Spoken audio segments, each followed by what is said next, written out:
పాక్ ఆక్రమిత కశ్మీర్ భారత్లో విలీనమయ్యే సమయం వచ్చేసిందా? ఇస్లామాబాద్తో పీఓకే తెగదెంపులు చేసుకోవడానికి సిద్ధమైందా? భారత్కు ఆఫ్ఘాన్, సెంట్రల్ ఆసియా దేశాలతో నేరుగా భూమార్గం ఏర్పడబోతుందా? రక్షణ పరంగా ప్రపంచంలోనే తిరుగులేని సూపర్ పవర్గా ఎదగడానికి పీఓకే విలీనం గేమ్ చేంజర్ కాబోతుందా? రావల్కోట్లో తాజా పరిణామాలు చూస్తుంటే అవుననే అనిపిస్తోంది. పాకిస్తాన్ పాలకులకు వ్యతిరేకంగా చారిత్రాత్మక డిక్లరేషన్ ఇచ్చారు పీఓకే నిరసనకారులు. పీఓకే పాక్లో భాగం కాదు, మాకు ఇస్లామాబాద్తో సంబంధం లేదు అని ముక్తకంఠంగా నినాదించారు. అంతేకాదు, తాము భారత్తోనే ఉంటామని క్లిస్టర్ క్లియర్ కామెంట్స్ చేశారు. ఈ ప్రకటనే ఇప్పుడు ఇస్లామాబాద్ పునాదులు కదిలిస్తోంది. ఇంతకు పాక్ ఆక్రమిత కశ్మీర్ ప్రజలు పాకిస్తాన్కు ఇచ్చిన క్లియర్ కట్ క్లారిటీ ఏంటి? తాము భారత్తోనే ఉంటామని ఎందుకన్నారు? ఈ పరిణామం భారత్కు గేమ్ చేంజర్గా ఎలా మారబోతోంది? Let's watch. షరీఫ్ సర్కార్కు షాక్. పాకిస్తాన్తో పీఓకే తెగదెంపులు. ఇస్లామాబాద్తో తమకు సంబంధం లేదని పీఓకే క్లారిటీ. పాక్ ఆక్రమిత కశ్మీర్ ఇండియాలో విలీనమవ్వబోతోందా? యుద్ధం చేయాల్సిన పని లేదు, చర్చలు జరపాల్సిన అవసరమూ లేదు, పీఓకే మనదే అవుతుంది. గతంలో పలు సందర్భాల్లో రక్షణ మంత్రి రాజ్నాథ్ సింగ్ చేసిన ప్రకటనే ఇది. అక్కడ భారత్లో కలవాలనే డిమాండ్లు ఎప్పుడో మొదలయ్యాయని, త్వరలోనే పీఓకే భారత్లో కలుస్తుంది అన్నారాయన. పీఓకేపై దాడి చేసి స్వాధీనం చేసుకోవాల్సిన అవసరం లేదని 5 ఏళ్ల క్రితం కశ్మీర్లో సైన్యాన్ని ఉద్దేశించి ప్రసంగించినప్పుడు కూడా చెప్పారు. ఆయనే కాదు, అమిత్ షా, జాతీయ భద్రతా సలహాదారు అజిత్ దోవల్ వంటి కీలక నాయకులు పీఓకే ముమ్మాటికి భారత్కు చెందిందేనని, అది దానంతటదే తిరిగి మన అధీనంలోకి రావాలనే స్పష్టమైన వ్యాఖ్యలు చేశారు. ఆపరేషన్ సింధూర్ తర్వాత ప్రధాని మోడీ జాతినుద్దేశించి ప్రసంగిస్తూ పాకిస్తాన్తో చర్చలంటూ జరిగితే పీఓకే విలీనం ఉగ్రవాదంపై మాత్రమేనని స్పష్టం చేశారు. కానీ చాలా మంది ఈ ప్రకటనల్ని పట్టించుకోలేదు. పీఓకే దానంతరదే భారత్లో విలీనం కావడం ఇంపాసిబుల్ అని వాదించారు. సీన్ కట్ చేస్తే పీఓకేలో ఆ పరిస్థితులే కనిపిస్తున్నాయి. దశాబ్దాల వివాదంలో ఫస్ట్ పీఓకే ప్రజలే తమ ప్రాంతానికి పాకిస్తాన్తో ఏ సంబంధం లేదని సంచలన ప్రకటన చేశారు.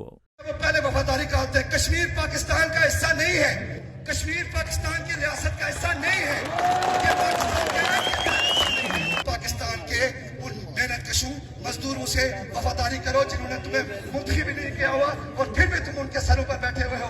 उनसे वफादारी का जो तरीका कार बनाओ. वहाँ लोगों को रोजगार दो, लोगों को इंसाफ दो, लोगों को तालीम दो, लोगों को वहाँ पर जिंदगी दो, एक जो है वो बाइज्जत जिंदगी वहाँ पर कोशिश करके लोगों को दो. ఇది పాకిస్తాన్కు పాక్ ఆక్రమిత కశ్మీరీ ప్రజలు ఇచ్చిన మాస్టర్ స్ట్రోక్. రావల్కోట్లోని ఈద్గా మైదానంలో వేలాది మంది నిరసనకారులు భారీ బహిరంగ సభ నిర్వహించి పాకిస్తాన్ పాలకులకు వ్యతిరేకంగా చారిత్రాత్మక డిక్లరేషన్ను ప్రకటించారు. ఈ ప్రాంతం పాకిస్తాన్లో భాగం కాదు, మాకు ఇస్లామాబాద్తో ఎలాంటి సంబంధం లేదు అని నిరసనకారులు ముక్త కంఠంతో నినదించారు. పాకిస్తాన్ సైన్యం ప్రభుత్వ అణచివేత ధోరణి ఇలాగే కొనసాగితే తాము శాశ్వతంగా భారతదేశం వైపు మొగ్గు చూపుతామని ఇస్లామాబాద్ను తీవ్రస్థాయిలో హెచ్చరించారు. అయితే పీఓకేలో ఈ ప్రజా ఉద్యమం హఠాత్తుగా ఊపందుకోలేదు. స్థానిక పౌర హక్కుల నాయకుడు, ప్రముఖ సామాజిక కార్యకర్త సర్దార్ అమన్ ఖాన్ నేతృత్వంలో గత కొన్ని వారాలుగా రావల్కోట్ కేంద్రంగా నిరసనలు సాగుతున్నాయి. ఈ ఉద్యమాన్ని అణిచివేయడానికి పాకిస్తాన్ పరిపాలనా యంత్రాంగం అత్యంత దారుణమైన చర్యకు పాల్పడింది. రావల్కోట్ ప్రాంతానికి సరఫరా అయ్యే నిత్యావసర వస్తువులు, రేషన్, గోధుమ పిండి వంటి ఆహార పదార్థాలపై పాక్ అధికారులు 2 వారాల పాటు అప్రకటిత దిగ్బంధాన్ని విధించారు. దీంతో ఆహారం లభించగా ప్రజలు తీవ్ర ఇబ్బందులు పడ్డారు. ఈ క్రూరమైన చర్య పీఓకే ప్రజల్లో దశాబ్దాలుగా దాగున్న అసంతృప్తిని ఒక్కసారిగా అగ్ని పర్వతంలో బద్దలయ్యేలా చేసింది.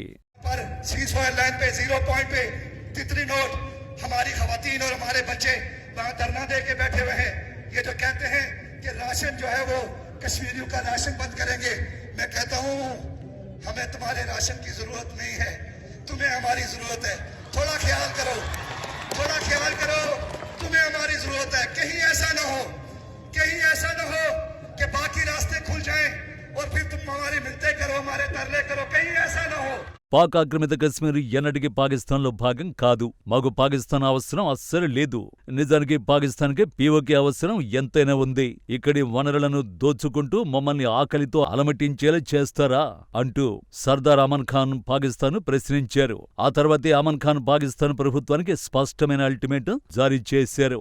పాకిస్తాన్ కనుక వెంటనే ఈ ఆహార దిగ్బంధనాన్ని ఎత్తివేయకపోతే పీఓకేకు ఉన్న మిగిలిన సరిహద్దులు తెరుచుకుంటాయని హెచ్చరించారు. అది జరిగితే తాము భారత్తో సంబంధాలను పునరుద్ధరించుకుంటామని, అప్పుడు పీఓకే ప్రజలను ఇక్కడే ఉండిపోవాలని ఇస్లామాబాద్ పాలకులు మోకాళ్లపై నిలబడి బ్రతిమిలాడాల్సి వస్తుందని హెచ్చరించారు. ఈ వ్యాఖ్యలు పాకిస్తాన్ సైన్యానికి సింహస్వప్నంగా మారాయి. ఇదే సమయంలో పీఓకే దానంతరదే భారత్లో విలీనమవుతుందన్న రాజ్నాథ్ సింగ్ వ్యాఖ్యలు కూడా వైరల్ అవుతున్నాయి. రక్షణ మంత్రి చెప్పిన ఆ సమయం ఇది అన్న చర్చ జోరందుకుంది.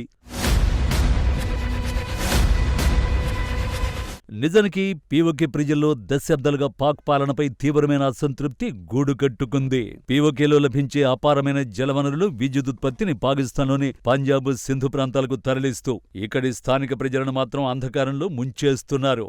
మా నీళ్లు, మా విద్యుత్, కానీ హక్కులు మాత్రం పాకిస్తాన్వా అంటూ అక్కడి యువత తిరగబడుతోంది. చైనా పాక్ ఎకనామిక్ కారిడార్ పేరుతో స్థానిక భూములను లాక్కోవడం, ఉపాధి కల్పించకపోవడం ప్రజల్లో అగ్గిరాజేసింది. ఒకవైపు తినడానికి తిండి లేక గ్లోబల్ భిక్షగాడిగా మారిన పాకిస్తాన్ పీఓకేను కేవలం ఒక కాలనీలా వాడుకుంటూ దోచుకుంటోందే తప్ప కనీస మౌలిక వసతులు కల్పించడం లేదన్నది అక్కడి ప్రజల ఆవేదన. పీఓకే ప్రజలు భారత్ వైపు చూడ్డానికి ప్రధాన కారణం ఆర్టికల్ 370 రద్దు తర్వాత కశ్మీర్లో కనిపిస్తున్న ఊహించని ప్రగతి. ఒకప్పుడు ఉగ్రవాదంతో అట్టుడికిన జమ్మూ కశ్మీర్ నేడు అంతర్జాతీయ స్థాయి పర్యాటక కేంద్రంగా, ఐటీ హబ్ గా దూసుకుపోతోంది. మోదీ ప్రభుత్వం కశ్మీరీ యువతకు ఉపాధి, నాణ్యమైన విద్య, ఎయిమ్స్ లాంటి వైద్య సదుపాయాలు అందిస్తోంది. సరిహద్దుకు యువతల వైపు కశ్మీరీలు ఇంతటి విలాసవంతమైన, శాంతియుతమైన జీవితాన్ని గడుపుతుంటే అటువైపు తాము మాత్రం కనీసం గోధుమ పిండి కోసం కిలోమీటర్ల మేర క్యూ లైన్లలో నిలబడాల్సి రావడం, పాక్ సైన్యం చేతిలో అవమానాలు ఎదుర్కోవడం అక్కడి ప్రజలను ఆలోచనలో పడేసింది. నరకప్రాయమైన పాక్ కంటే స్వర్గధామం లాంటి భారత్లో విలీనమవడమే తమ భవిష్యత్తుకు శ్రీరామ రక్ష అని వారు బలంగా నమ్ముతున్నారు. పీఓకే ప్రజల నుంచి వస్తున్న ఈ తిరుగుబాటు నినాదాలు అంతర్జాతీయ వేదికలపై భారత వాదనకు హిమాలయమంత బలాన్నిస్తున్నాయి. ఇన్నాళ్లు కశ్మీర్ అంశాన్ని ఐక్యరాజ్య సమితిలో లేవనెత్తుతూ భారత్పై బురద జల్లాలని చూసిన పాకిస్తాన్కు ఇప్పుడు పీఓకే నుంచే చావు దెబ్బ తగిలింది. పీఓకే ప్రజలే స్వయంగా మేము పాకిస్తాన్తో ఉండలేమని తేల్చి చెప్పడంతో పాక్ దురాక్రమణ ప్రపంచం ముందు బట్టబయలైంది. ఇది ఐక్యరాజ్య సమితి తీర్మానాల ప్రకారం కూడా పాకిస్తాన్ అక్కడ అక్రమంగానే తిష్టవేసిందన్న భారత వాదనను 100% నిజం చేస్తోంది. ఈ పరిణామాలు రక్షణ మంత్రి రాజ్నాథ్ సింగ్, అమిత్ షా చెప్పిన మాటలను అక్షరాల నిజం చేసే దిశగా అడుగులు వేస్తున్నాయి. పీఓకేని స్వాధీనం చేసుకోవడానికి భారత్ ఎటువంటి సైనిక చర్య, యుద్ధం చేయాల్సిన అవసరం లేదు. అక్కడి ప్రజల్లో అంతర్గతంగా వస్తున్న తిరుగుబాటు, ఆర్థిక సంక్షోభం వల్ల పాకిస్తాన్ కుప్పకూలే రోజు ఎంతో దూరంలో లేదు. పీఓకే అసెంబ్లీ లేదా అక్కడి ప్రజా సమూహాలు మన దేశంలో విలీనం తీర్మానాన్ని ఆమోదిస్తే అంతర్జాతీయ చట్టాల ప్రకారం పీఓకే అధికారికంగా భారత్లో భాగం కావడం ఖాయం. రక్తం చిందించకుండానే కేవలం ప్రజాస్వామ్య పద్ధతిలో సరిహద్దులు దాటి భారత్లో కలవాలనే ప్రజా సంకల్పమే ఇక్కడ మోదీ ప్రభుత్వ దౌత్యనీతికి దక్కిన అసలైన గెలుపు.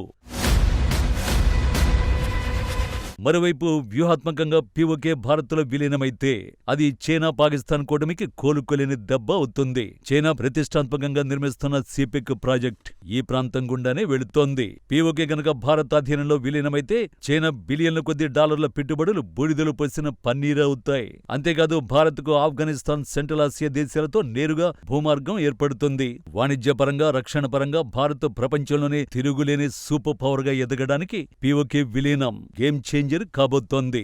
మొత్తంగా రావల్కోట్లో రేగిన ఈ నిరసన జ్వాలలు కేవలం నిత్యావసరాల కోసం వచ్చినవి కావు. అది దశాబ్దాల అణచివేతపై పీఓకే ప్రజలు చేస్తున్న స్వాతంత్ర్య ప్రకటన. పాకిస్తాన్ అరాచక పాలన ముగిసిపోయే సమయం ఆసన్నమైందని, జాన్ సే ప్యారా కశ్మీర్ మళ్లీ పూర్తిగా భారత్లో విలీనం కాబోతోందని ఈ పరిణామాలు స్పష్టం చేస్తున్నాయి. రాజ్నాథ్ సింగ్ అన్నట్టు ఆ రోజు ఎంతో దూరంలో లేదు. పీఓకే ప్రజల భారత్ అనుకూల నినాదాలు ఇస్లామాబాద్ను శాశ్వతంగా వణికించబోతున్నాయి.